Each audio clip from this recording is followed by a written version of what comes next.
It's the fifth and final panel for the podcast element of the New Zealand Webfest 2025. And I am incredibly lucky because I'm joined by another incredible coterie of creators and artists who have dived into the realm of imagination and immersed us all in some of the most amazing stories and soundscapes of the year. We have a full panel today, and so I know the questions might not all be answered, or we might not get to everyone. But what I would really love to do to start us all off is a little bit of an elevator pitch. I don't know if that's a Southern Hemisphere term, but basically, you hop in an elevator with someone, you've got 3 or 4 floors to convince them to listen to your podcast. So, we're going to start with the incredible best of the best fiction crew that I've got here. And I think we'll go with Casey first because he was first one in. Tell us a little Oh, bit shoot. about We're Alive. And No also, guys, pressure. you can, no pressure at all. It's like you're a seasoned pro, you can do this. But guys, you can take your mics off mute. And if you want to bust in with a question, by all means do so. Yeah, Over to so you. my name is Casey Whalen. I've been doing audio drama since about 2009. I kind of started in doing animation and it kind of burned me out, but recording the voices was something that I loved and Yeah. kind of took it to do a more long form storytelling from there and put my sound design stuff with it and kind of created the show We're Alive. We've been going for a long time now, been nominated and won a couple awards here and there. I have a pretty good fan following. And it's basically a zombie survival story that takes place in LA. And then we've been doing it for like 10 seasons, which has gotten really long right now. Well, some of the challenges that you may know is when you have a show that runs that long is, things get more complicated and expensive, and you're always trying to do things better for each following season. And so, yeah, we keep on trying to make each season better than the last and keep on working. And special shout out to Victoria, who actually was with us for Scouts Honor and Descendants and a lot of other various audio drama productions that we worked on a long time ago. So that's Well, us. that's a really nice segue because now we can go to Victoria and ask her to tell us about ghost inspectors. Hello, I'm Victoria Chang. I'm the writer and one of the co-producers for Ghost Inspectors. Like Casey said, I got my start working at Wayland Productions on all sorts of things. So I've been working in audio dramas for almost 7 years now. So Ghost Inspectors is the first show that I'm creating sort of on my own. It's about two detectives, Ned and Mulligan, who who must solve the mystery of how they died while adjusting to new abilities and ultimately coming to terms with their deaths. So it's a story about friendship, lots of ghost shenanigans, and there's a very adorable cat who my cat actually does all the vocals for. Love that. Yeah, we are really fortunate to successfully crowdfund for the series, and we just passed the first anniversary of our first episode coming out. It's been a lot of fun. Fantastic. Are we going to Travis and Caitlin with Liberty? Tales from the Tower.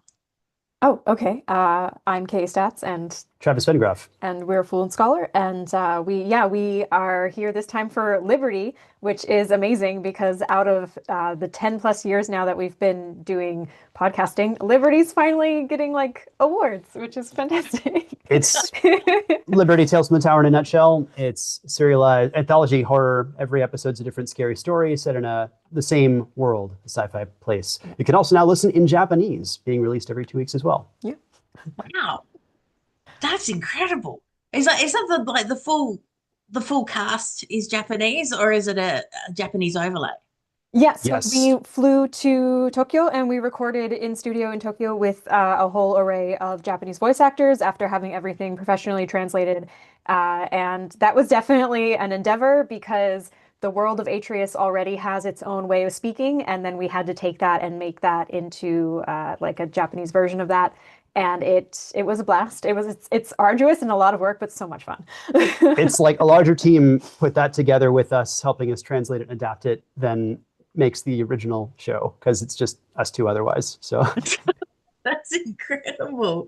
I was like, okay, Rachel and Karen, who wants to go with ley lines, or have you I got an alternate line thing happening? oh yeah, we haven't rehearsed anything, but we'll wing it. We'll improvise. Yep. Yeah. So how's it going? My name's Kerrid, and I'm here with Rachel. So we're here for Ley Lines.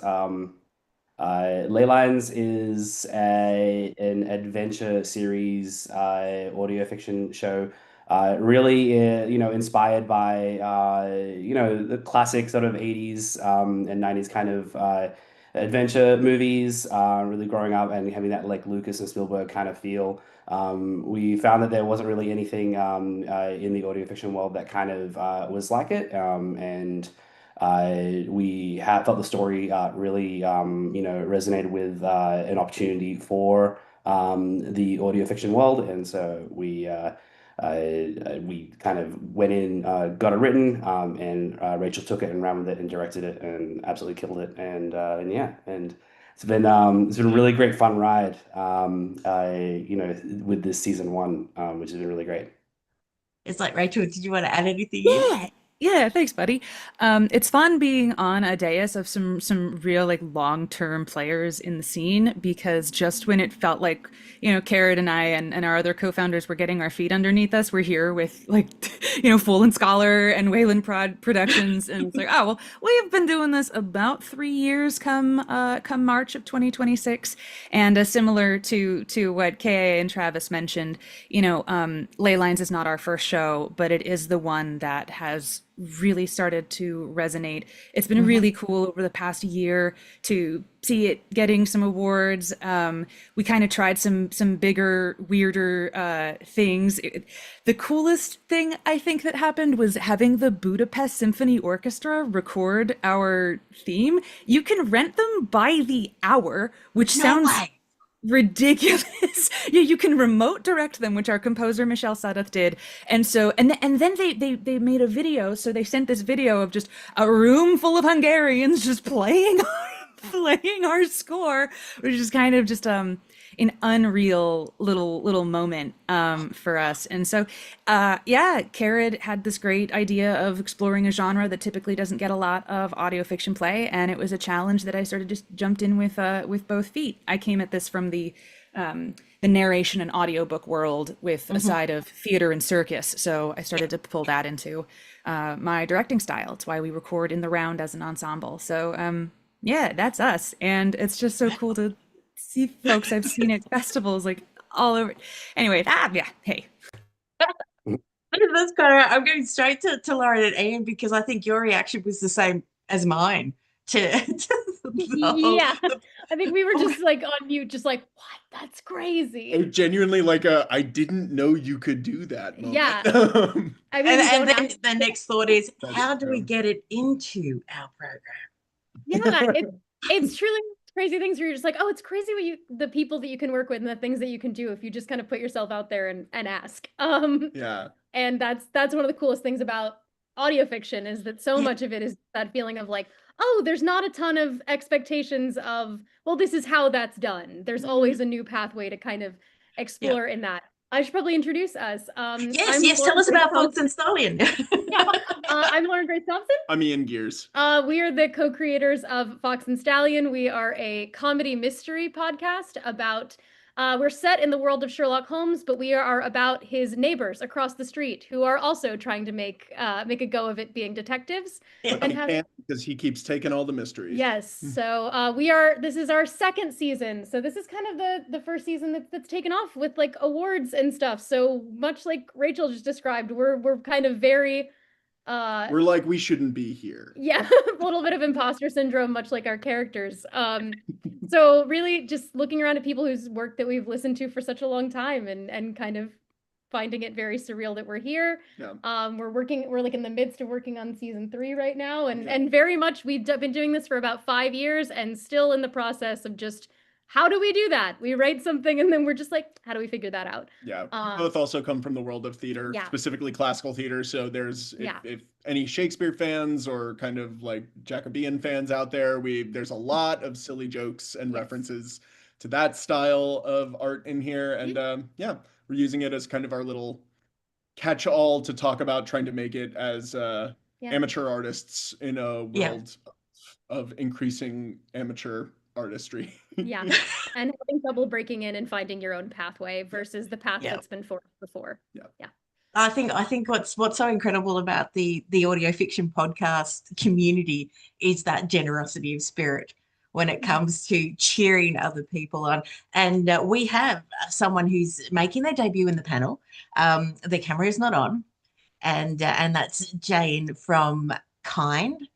Who, Jane, did you want to jump in and give us a little bit of an elevator pitch for Kind? Sure. Kia ora koutou. My name is Jay. I'm a writer, director, and sound designer based in Ōtautahi, Aotearoa, although the cast and crew I work with are internationally based. So yeah, I started my audio drama journey last year with Kind, so I'm very new in the space. And like Lauren and Ian was saying, I'm very overwhelmed by everyone here. Been listening to your shows for a long time, so it's pretty cool to meet you all. So Kind is about it's a queer mythical noir audio drama.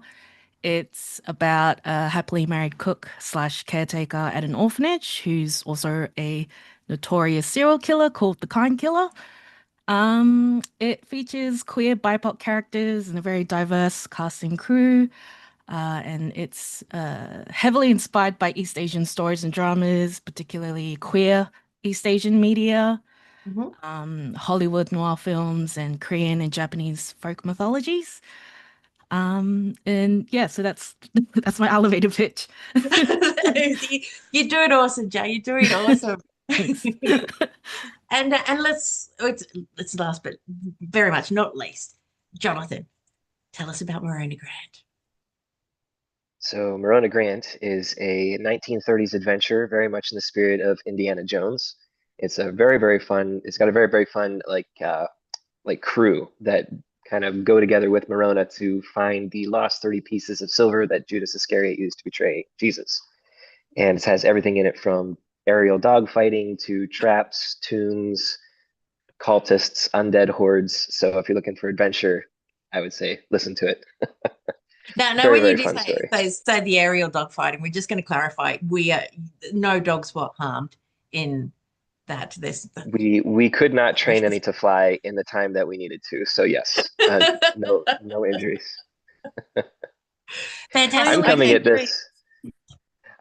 this as very much a audio drama fan. You know, things like obviously like We're Alive with KC, and then the White Vault and things with Travis and Caitlin. So like I'm like a massive fan of audio drama. So I've only just started getting into the creative side for the last couple of years. So the imposter syndrome that Lauren and Ian were talking about, definitely 100%, but definitely just enjoying getting to meet everybody. And also just wanted to second the whole thing about the generosity and the kindness that people in the audio drama community give to people like me that are starting out. And so I try to give back as much as I can as well, but just thanks to everybody who's been so kind along the journey. It's a privilege to be here.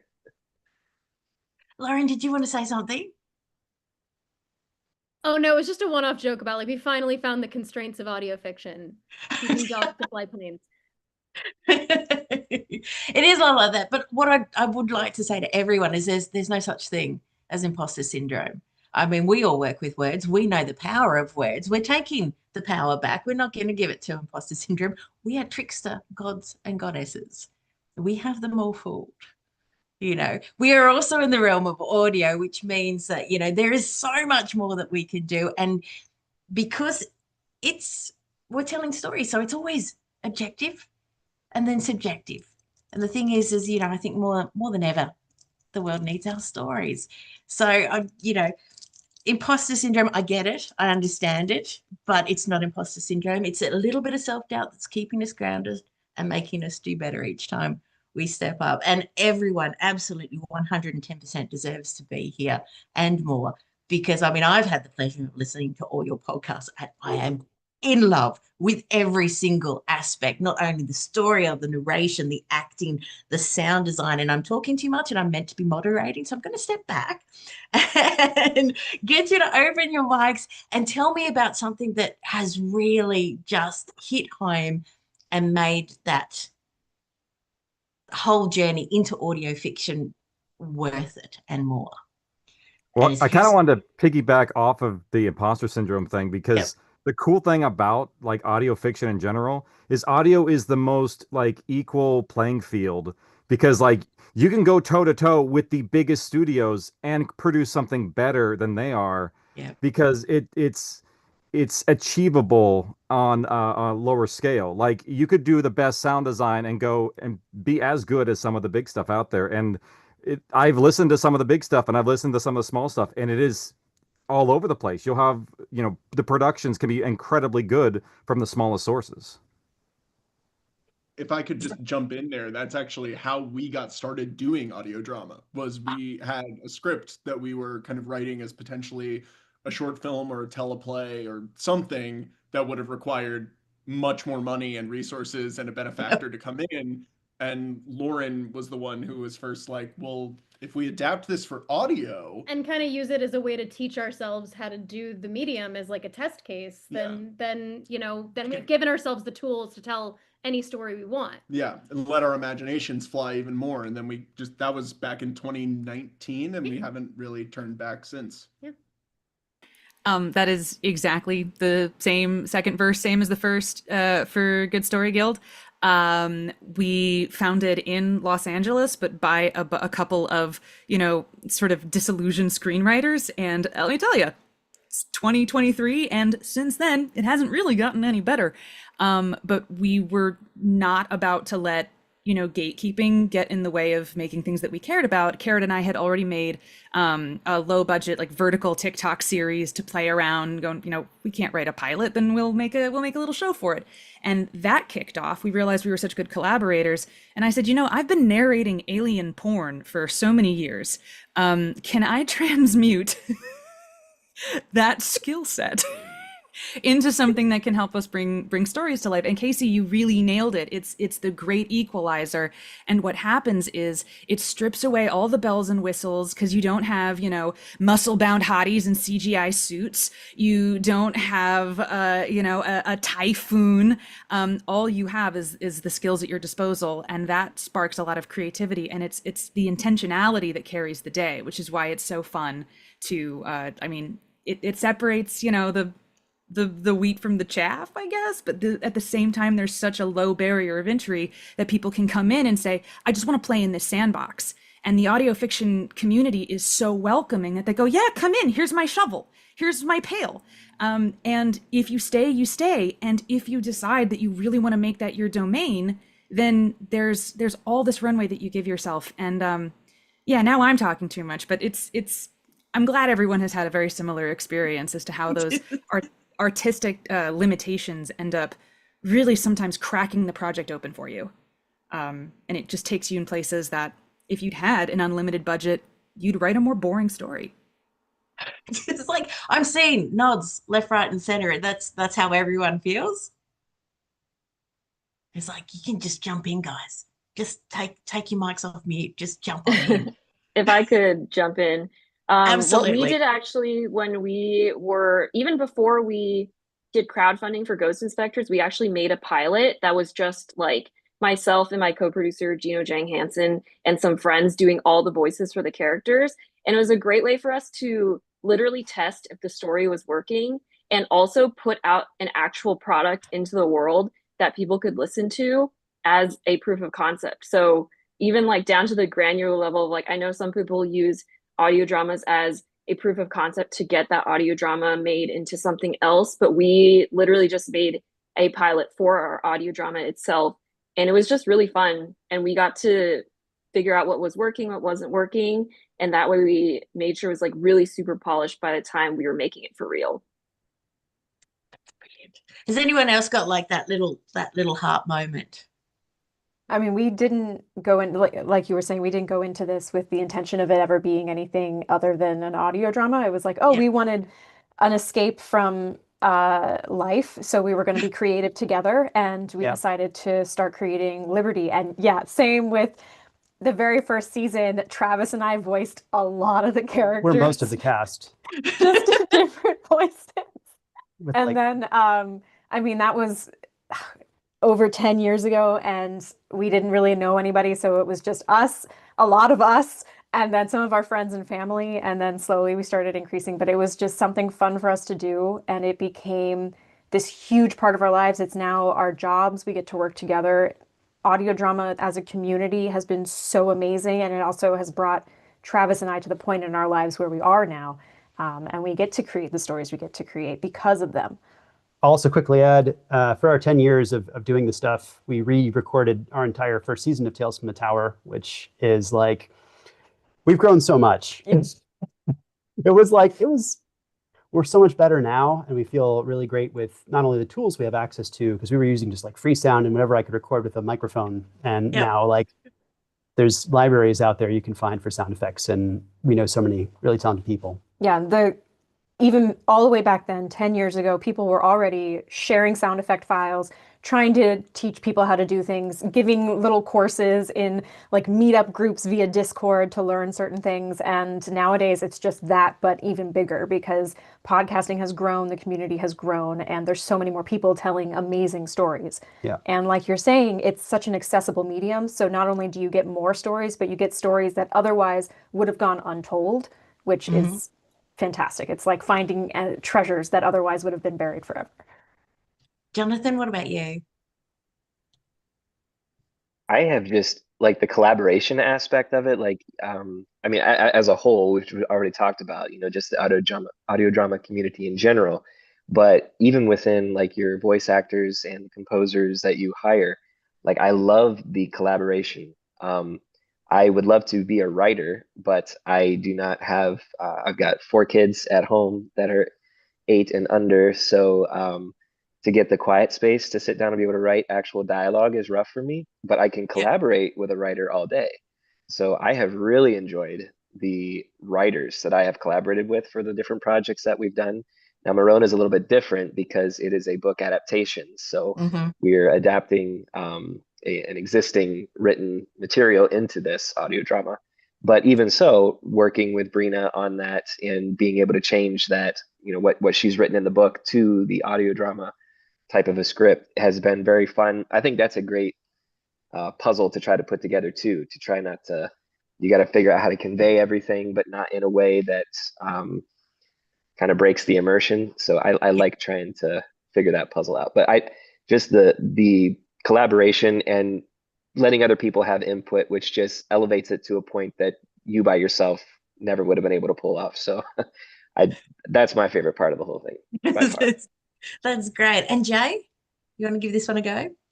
Sure. Yeah, I have the same sentiments as everyone. I think audio drama is very an accessible art form. So my background was in theater, writing for theater, and making short films on my own time and all that, and trying to get my writing published. So those industries are already very long established. There's a lot of gatekeeping, a lot of capitalism and privileges kind of involved with those industries. And audio drama, I think, is one of those art forms that is still emerging, and it's very dominated by indie creators and shows, and it's still relatively untouched by the issues that plague more established art forms. And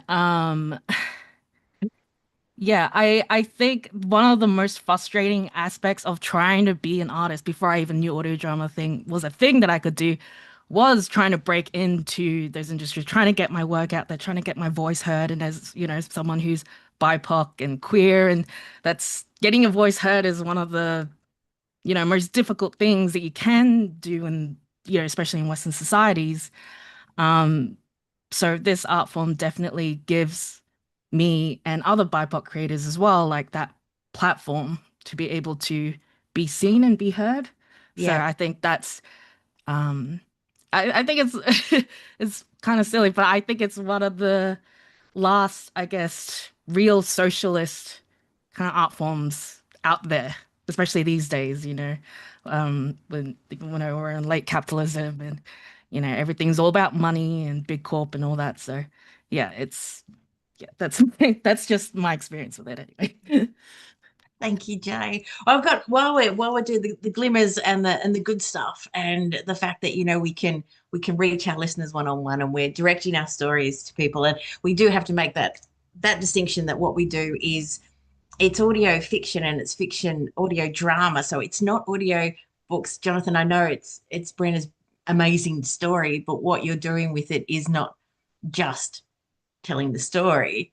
You're just dropping us right in to the story, and surrounding us with that sound. And has anyone come across any hiccups? Because I know we've got the sound effects libraries, but has anyone come across any hiccups when it comes to making that soundscape, that sound design? Oh, no one's seen it. I am not looking forward to the dogfight aspect.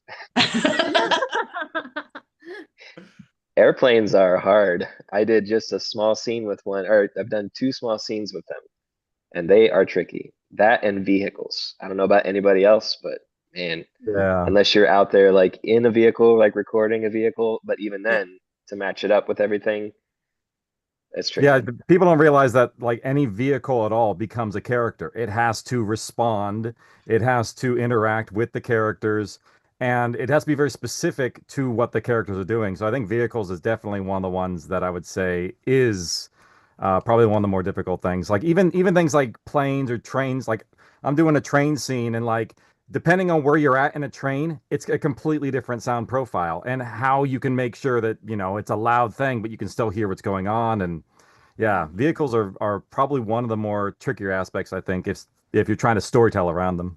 Mm-hmm.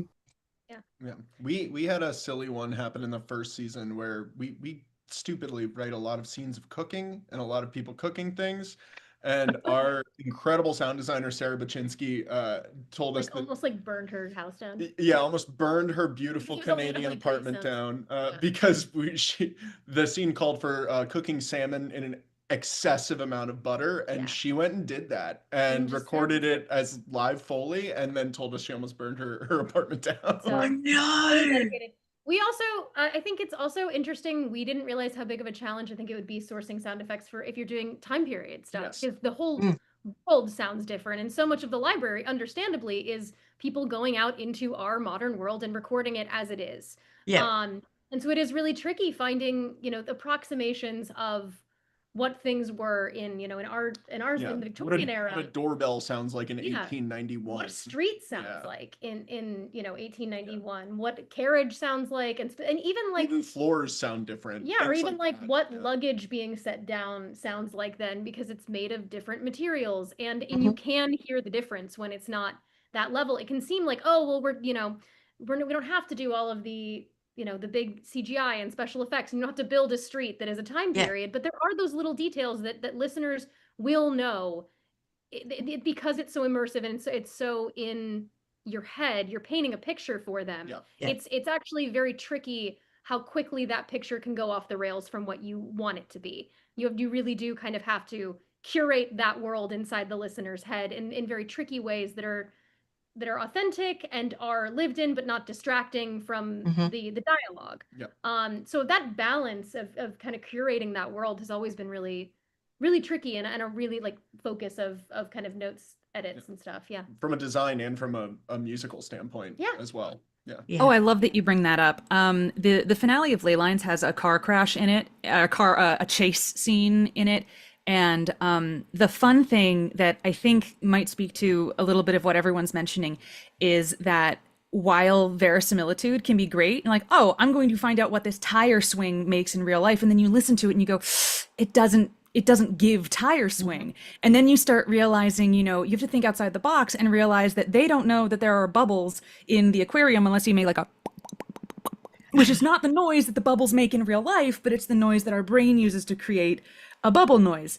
Like every time you hear a crow in a movie, it's almost always a raven because it's a less annoying sound. And I definitely don't feed the corvids on my block or anything. They don't recognize my face. It's cool. It's fine. I'm not a bird lady.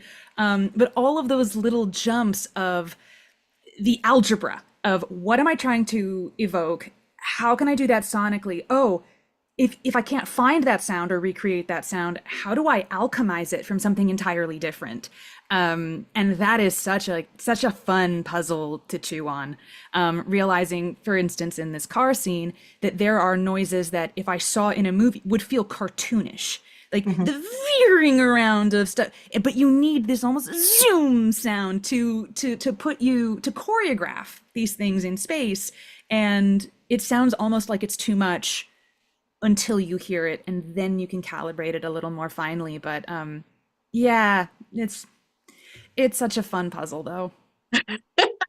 The blocking, that blocking of it, yeah. Blocking, that's perfect. I think of Yeah. it like a camera. I write my notes to my sound designer like that way. I'm like, it's a medium follow on Milo as he comes in. And yeah. Sometimes you Yeah, actually have to draw them like a map. Yeah. It's funny just to like add on to that, just from like writing audio, especially with ley lines is kind of the first time like writing for audio. You very quickly like learn that it's very different than like writing for screen or writing for anything else. And it's like the emphasis. Like for like ley lines, we have these it's like about teleportation and jumping through portals. And so like such a big part of that is the portal. Then you end up having like discussions in the writers' room around like what do these portals sound like, which is not really a conversation you would probably have if you were writing it for film or if you were writing it for TV. You kind of be like that is not what people are going to be like really like hanging on to, but instead it becomes like a several hour discussion over multiple like days of like, well, what do these sound like, what are the origins, and they're kind of opening up more questions and those kind of things. And so being able to kind of like having more of an emphasis on like as you're writing is to like what are the exact specifics of these sounds, I think, compared to like if you would do something that isn't just audio. Mm-hmm.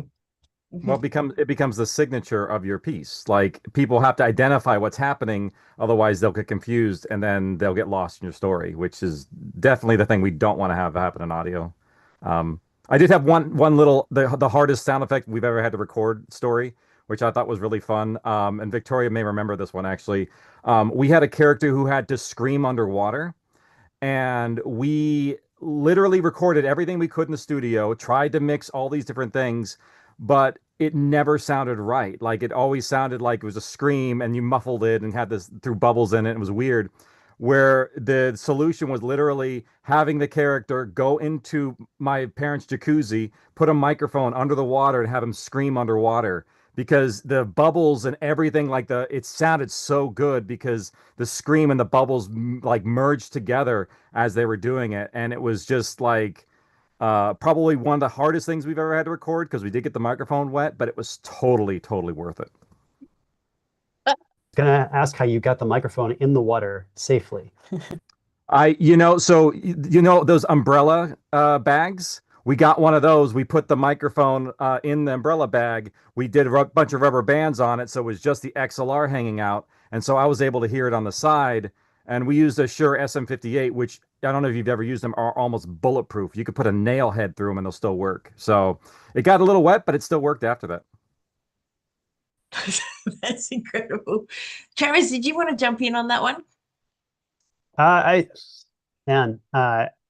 We have to record a lot of really ridiculous things. But the most recent thing of just been like, okay, I had a scene. I get to co-design this scene with Finner Nielsen, who's amazing and just sends me stuff. And then we're working on a scene. We're trying to make it scary. We've got basically a monster making a phone call. That's the gist of it. Is a monster making a phone call.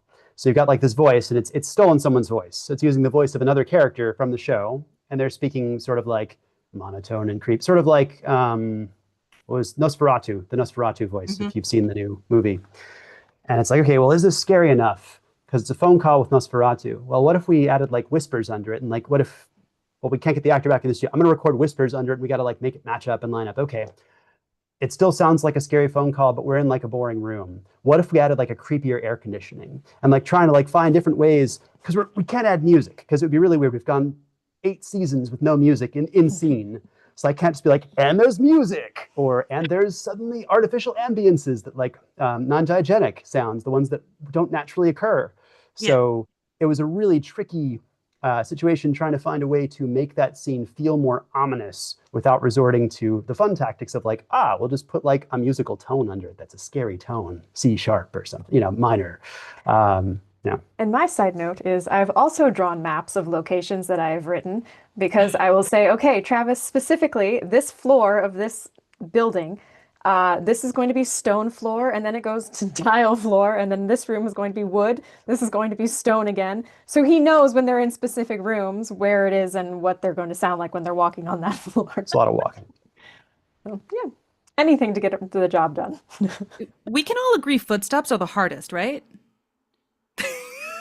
Yeah, if you don't have your own recording space, they can be pretty tricky. I will say there are some shortcuts that are pretty decent. Like if anybody used Walker, Walker's a pretty good shortcut for things that can Yes. where you can play a MIDI, Walker the MIDI too. instrument.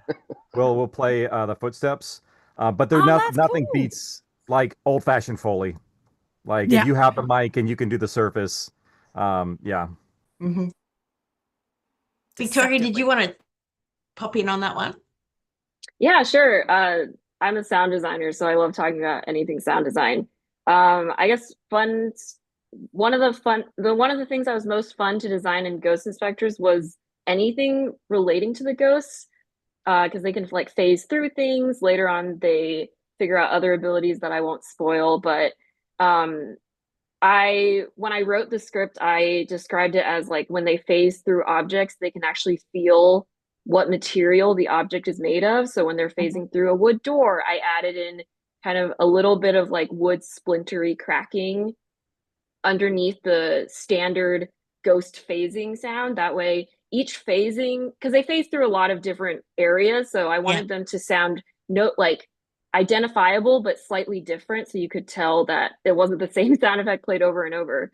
But then there is a moment where they have to phase through people, and so we were like, well, when they phase through things, they can feel what material it's made of. So when they phase through people, we got to add a little bit of like goopiness is the word we use, which is like there's got to just be a little bit of like it's very subtle. It shouldn't gross people out, but it was fun to think of all these different things. It's like Lauren and Ian, let's talk about bodies and barrels. How did you do that particular part? The conversation happening in the barrel. Oh God, we adjusted that a lot of times. That was Sarah, but that was a lot of getting the actors actually. I think so much of that was just having. You can put as much sound effects on something as possible, but I think that at the core of it, it's like if the actors are giving the performance and they're acting the circumstances of the scene, that does so much of the work for you. So it's, if they're stuck in like they're stuck in this barrel, like hiding out in a, a stakeout. And so much of that was really just getting those two actors to feel that proximity and feel the annoyance of having been there for hours and hours. And so much of it is we always try to keep an eye on the scenes of like, where are we? What's the weather like outside? How long have we been here? Are we uncomfortable? Are we comfortable? What is our proximity to each other? Because we also had to figure out like certain moments of like physical intimacy later in the season, which were probably the biggest moments of how do we do this? And so much of it is context and vocal energy and vocal tone and vocal and volume acting that proximity. Yeah, I would say also like because we don't do the sound design for our show. We work, like you said earlier, Sarah Baczynski does wonderful collaborator that we work with. Yeah, she's done pretty much everything that we've done on this one. We have to get very, very specific in our notes in the script about like when a character is walking, like you were just saying, Casey, about like footsteps. It's like they walk quickly, they have heavy footsteps, or it's like they walk, slowly, deliberately, all these things. And for the barrel bit in the first episode, it was very much like we asked Jeremy, who's the actor who was in the barrel screaming, just to kind of do a long amount of screaming that would increase in intensity that we knew we could then be like, cool, cut this, take this out, so that every time we're cutting back, he's having a much more intense scream. Yeah. And because some of our stuff is modeled after, the references to other things, that was a specific reference to Scooby-Doo. We were able to like show that to our sound designer and be like, we wanted to kind of live in this world. Scooby-Doo directed by Edgar Wright, which is kind of how we like so a lot of it is just kind of trying to be as specific as possible because tonally, spatially, etc. with collaborators. And that's been a whole journey, is like, how do you communicate your vision to collaborators? I think that's so much of this, which everyone else has talked about. Yeah, and then learning how we can bury things in dialogue to kind of make it a little bit easier. Yeah. It's like this is amazing because I have a sound design for my podcast, and it's very, very different to yours. It's not as it's not as character driven. It's more sort of like an atmosphere thing. But for me, Posty, he gets my writing, so I don't actually have to write notes. He knows the place. He knows where it's happening. And he just goes, all right, we're going to do this, and then we're going to do this. And one time he did run up the road following a little Volkswagen Bug in order to get the right sound, because it was the only time I'd actually mentioned a car in it. And I think his partner even did somersaults on the school oval in order to get the proper oof of somebody rolling out of a car they thought was going to explode. But we're almost out of time, but I did want to check in with Jay about sound, because Kind has quite a full soundscape. Jay, did you want to take that one? Sure. I think, yeah, it was a very steep learning curve. Like I said, I started last year, so that includes sound design. So I had to learn everything from the ground up. But I think the most challenging is combat. I really don't like combat, but for some reason I thought I would put a lot into it, into Kind. So yeah, thanks, Pass Jay.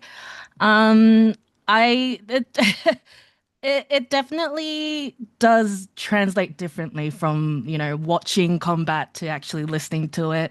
Like others have said, it's like, Rachel, you really raised a good point about this. What is realistic may not be understood very well in the audio space.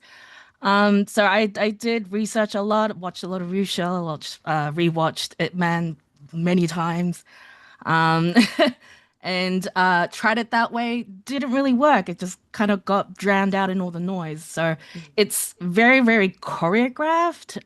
Wrote every single beat, had the actors kind of, record every single beat, every single hit, how they would react, all that stuff. So that's a very interesting process. A lot of hit and misses in Kind, I think, but I hopefully have refined it for our current show.